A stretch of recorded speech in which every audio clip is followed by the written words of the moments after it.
അസ്സലാമു അലൈക്കും വറഹ്മത്തുള്ളാഹി വബറകാതുഹു. അൽഹംദുലില്ലാഹി വസ്സലാത്തു വസ്സലാമു അലാ റസൂലില്ലാഹി വഅലാ ആലിഹി വസഹ്ബിഹി അൽ ഫായിസീന ബില്ലാഹി അമ്മാ ബഅദ്. ഇനി സൂറത്ത് അഹ്സാബുമായി ബന്ധപ്പെട്ട് ജബ്ബാർ പറയുന്ന സംഗതി, നബി സല്ലല്ലാഹു അലൈഹി വസല്ലം അള്ളാഹുവിൽ തവക്കുലാക്കിയില്ല എന്നാണ്.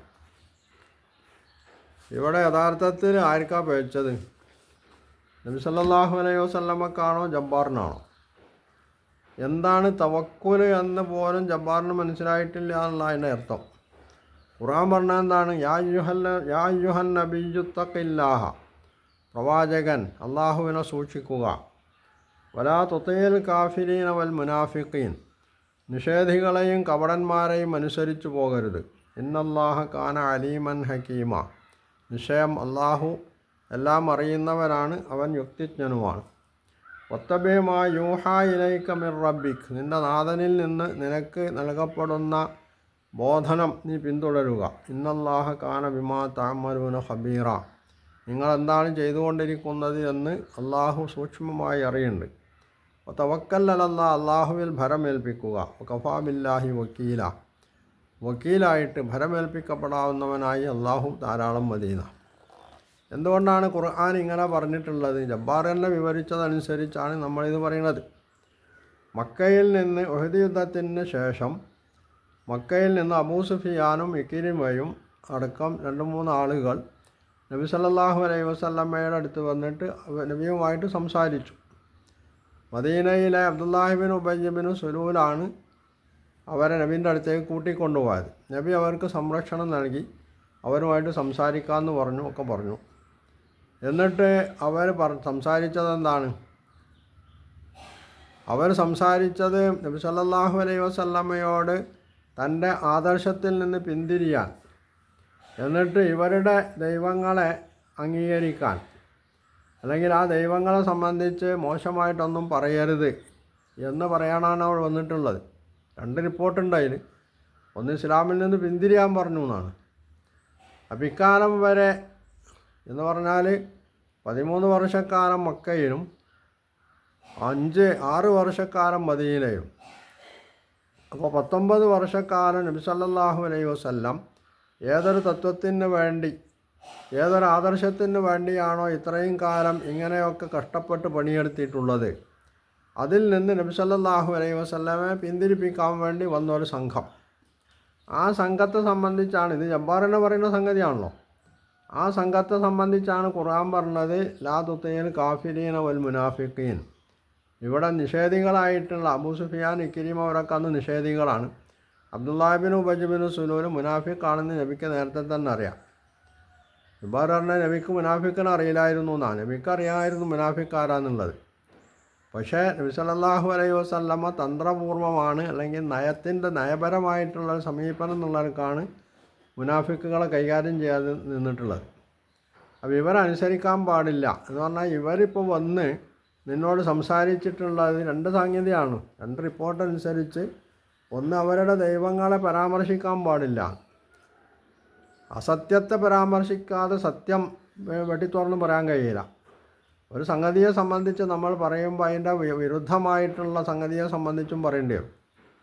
അപ്പോൾ 2ഉം പറയുമ്പോഴാണ് സംഗതി സ്ഥാപിച്ചെടുക്കാൻ കഴിയുക. അപ്പോൾ അത് പറയരുത് എന്നാണ് അവർ പറയുന്നത്. അതുപോലെ തന്നെ ഇസ്ലാമിൽ നിന്ന് പിന്തിരിയണമെന്ന്, ഈ കാര്യത്തിൽ അവരനുസരിക്കാൻ പാടില്ല എന്നാണ് അവിടെ ഖുർആൻ പറഞ്ഞത്. കാരണം അള്ളാഹു എല്ലാം അറിയുന്നുണ്ട്.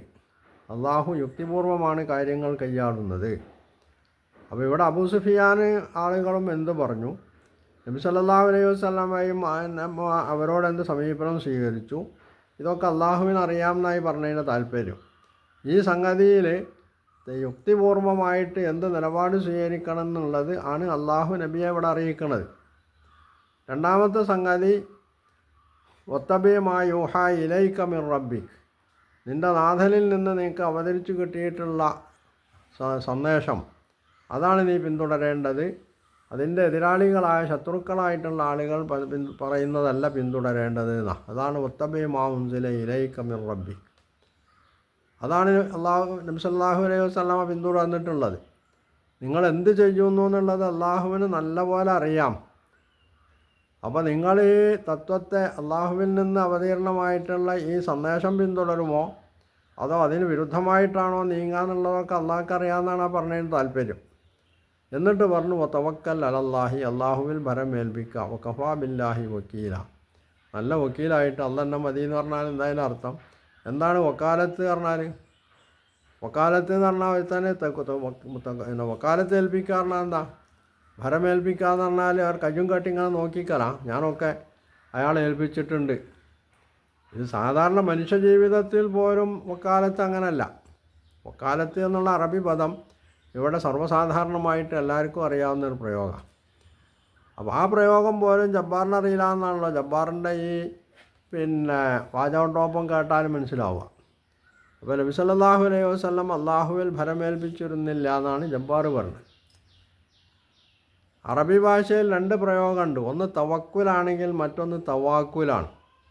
തവക്കുലാണ് വേണ്ടത്, തവാക്കുലല്ല എന്നാണ് ഇസ്ലാം പഠിപ്പിക്കുന്നത്. തവാക്കുൽ എന്ന് പറഞ്ഞാൽ എന്താ? ഞാനൊക്കെ മൂപ്പരെ ഏൽപ്പിച്ചിട്ടുണ്ട് എന്ന് പറഞ്ഞിട്ട് കയ്യും കെട്ടി നോക്കി നിൽക്കുക, ചെയ്യേണ്ടതൊന്നും ചെയ്യാതിരിക്കാനുള്ളതാണ് തവാക്കുൽ.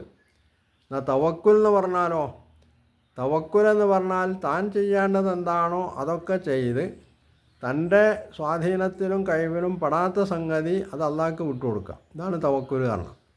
ഇതിന് ഏറ്റവും നല്ല ഉദാഹരണമാണ് നബി സല്ലല്ലാഹു അലൈഹി വസല്ലമ തവക്കുലിനെ സംബന്ധിച്ച് പറഞ്ഞിട്ടുള്ളൊരു ഹദീസ്.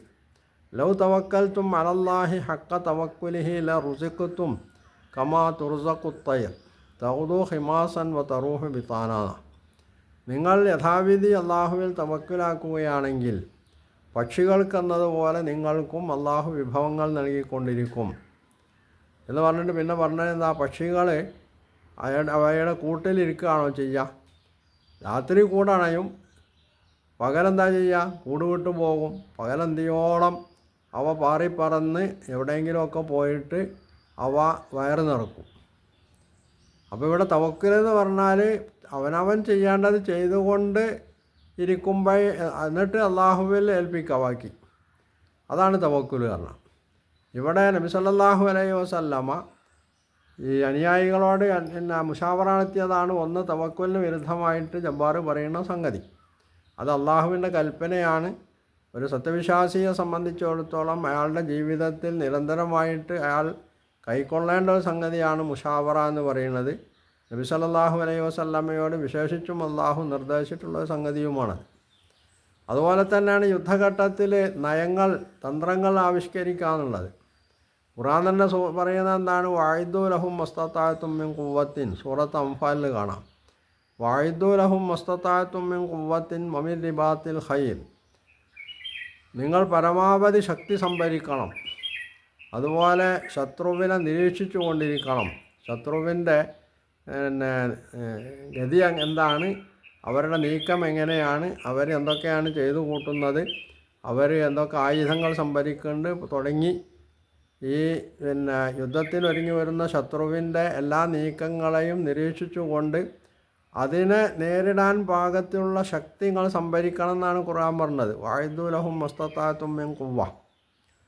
അപ്പോൾ ഈ ഖുവ്വത്തിൽ ശക്തി സംഭരിക്കാനുള്ളത് തവക്കുലിൻ്റെ ഒരു ഭാഗമാണ്. അപ്പോൾ തവക്കുലാക്കുന്ന ആളുകൾ അവർ ചെയ്യേണ്ട സംഗതി അയാൾ ചെയ്യേണ്ടതുണ്ട്. ഉദാഹരണത്തിന് പറഞ്ഞാൽ മനുഷ്യൻ്റെ ഭക്ഷണ കാര്യം, അവൻ്റെ റിസ്ക്കൊക്കെ അല്ല, മനുഷ്യൻ്റെ എന്ന് മാത്രമല്ല ഏത് ജീവിയുടെയും ഭക്ഷണം അല്ല ഏറ്റെടുത്തിട്ടുണ്ട്. ഒമാമിൻ ദാബത്തിൻ ഇല്ലാ അലല്ലാഹി റിസുഖുഹാന. എന്നാൽ ലോകത്ത് ഒരു ജീവിയും തന്നെ അള്ളാഹു ഭക്ഷണം ഏറ്റെടുത്തിട്ടുണ്ട് എന്ന് പറഞ്ഞിട്ട് അവ കൂട്ടിലിരിക്കുകയോ അല്ലെങ്കിൽ അന്നം തേടി പോകാതിരിക്കുകയോ ചെയ്യുന്നില്ല. മനുഷ്യരും അങ്ങനെ തന്നെയാണ്. മനുഷ്യൻ്റെ റിസ്ക്കും അള്ളാഹു ഏറ്റെടുത്തിട്ടുണ്ട്. പക്ഷേ മനുഷ്യനോട് പറഞ്ഞിട്ടുള്ള ഈ അധ്വാനിക്കണം എന്നാ.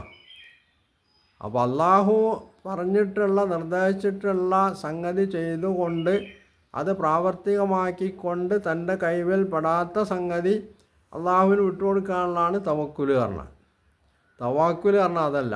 തവാക്കുൽ പറഞ്ഞാൽ താൻ ചെയ്യേണ്ടത് ചെയ്യാതെ എല്ലാം അള്ളാഹുവിനെ ഏൽപ്പിച്ചിട്ട് കയ്യും കെട്ടി നോക്കി നിൽക്കാനുള്ളതാണ്. ഇതാണ് തവക്കുലും തവാക്കുലും തമ്മിലുള്ള വ്യത്യാസം എന്ന് പറഞ്ഞത്. ഇവിടെ ജബ്ബാർ ആളുകളെ പറ്റിക്കാൻ വേണ്ടി ഈ തവക്കുലും തവാക്കുലും ഒന്നിച്ച് കെട്ടിയിട്ടാണ് ജബ്ബാർ മുമ്പോട്ട് പോകുന്നത്. അപ്പോൾ ഈ ജാതി ദുഷ്ട മനസ്ഥിതിയുമായിട്ട് പോകുന്ന ജബ്ബാറിനെ പോലുള്ള ആളുകൾ അവർ യഥാർത്ഥത്തിൽ എന്താണ് അവർ പറയുന്നതെന്നും ചെയ്യുന്നതെന്നും അവർക്ക് തന്നെ ബോധ്യമില്ല എന്നുള്ളത് കൊണ്ടാണ് ഇങ്ങനെയൊക്കെ പുലമ്പുന്നത് എന്നേ നമ്മൾക്ക് അവരെ പറ്റി പറയാനുള്ളൂ.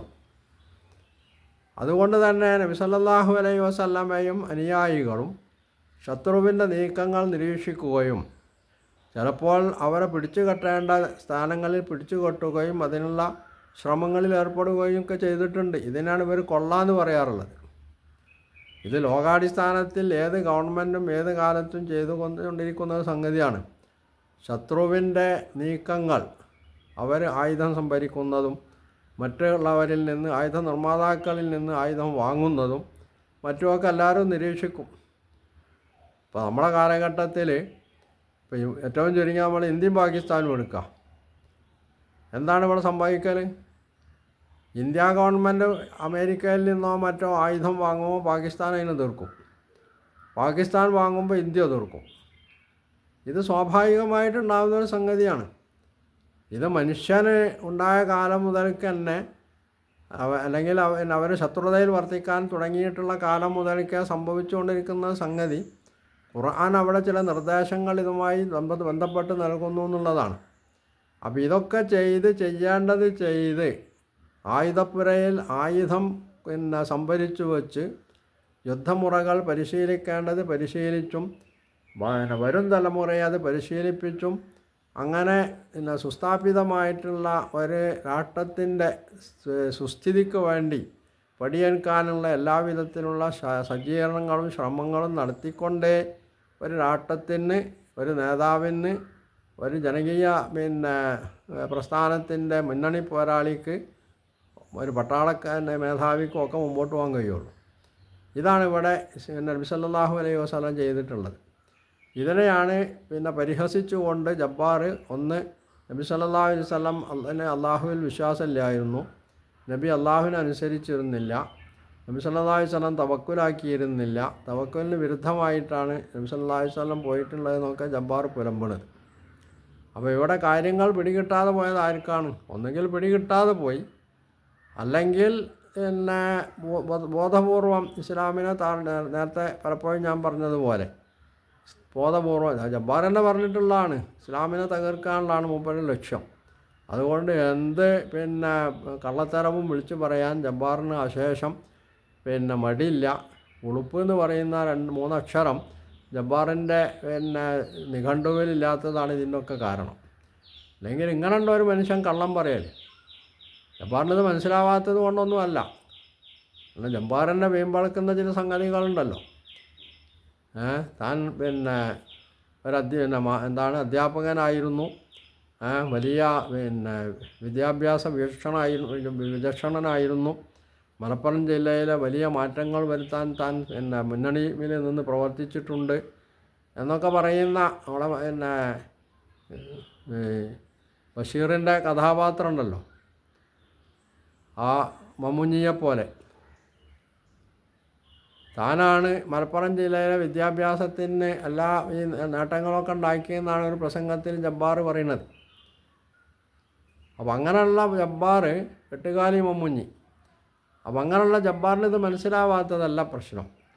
മനസ്സിലായിട്ടും സത്യം മറച്ചു വെച്ചുകൊണ്ട് സത്യം ഒരിക്കലും പുറത്ത് വരരുത്, തന്നെ കേൾക്കുന്ന ആളുകൾ ഒരിക്കലും ഇസ്ലാമിനെ സംബന്ധിച്ച് നല്ലത് മനസ്സിലായി പോകരുത് എന്നുള്ള ദുഷാഢ്യം, ഇതാണ് ജബ്ബാറിനെ ഇതിന് പ്രേരിപ്പിച്ചുകൊണ്ടിരിക്കുന്നത്. ജബ്ബാറിനെ നയിച്ചുകൊണ്ടിരിക്കുന്നത് അത്തരത്തിലുള്ളൊരു വികാരമാണ്. അതുകൊണ്ട് ജബ്ബാറിനെ പറഞ്ഞ് നന്നാക്കാമെന്നൊന്നും നമ്മൾക്ക് യാതൊരു വാശിയുമില്ല. പക്ഷേ ജബ്ബാറിനെ കേൾക്കുന്ന ആളുകളിൽ ആരെങ്കിലും ജബ്ബാറിൻ്റെ ഈ പൊള്ളത്തരങ്ങൾ മനസ്സിലാക്കിയാൽ അത്രയും അവർക്ക് ജബ്ബാറിൻ്റെ വലയിൽ നിന്ന് രക്ഷപ്പെടാം എന്നത് മാത്രമാണ് ഇതൊക്കെ പറയുമ്പോൾ ഉദ്ദേശിച്ചിട്ടുള്ളത്. അപ്പോൾ ജബ്ബാർ പറയുന്നതിൽ യാതൊരു വസ്തുതയില്ല എന്നുള്ളതാണ് യാഥാർത്ഥ്യം. അതാണ് നമ്മളിവിടെ വ്യക്തമാക്കാൻ ഉദ്ദേശിച്ചിട്ടുള്ളത്. അപ്പോൾ ജബ്ബാർ പറയുന്നതല്ല വസ്തുത. നബി സല്ലല്ലാഹു അലൈഹി വസല്ലം അള്ളാഹുവിനെ അനുസരിച്ചുകൊണ്ട് അള്ളാഹുവിൽ തവക്കുലാക്കിക്കൊണ്ട് തന്നെയാണ് മുമ്പോട്ട് പോയിട്ടുള്ളത് എന്നത് ചരിത്രം സാക്ഷിയാണ്.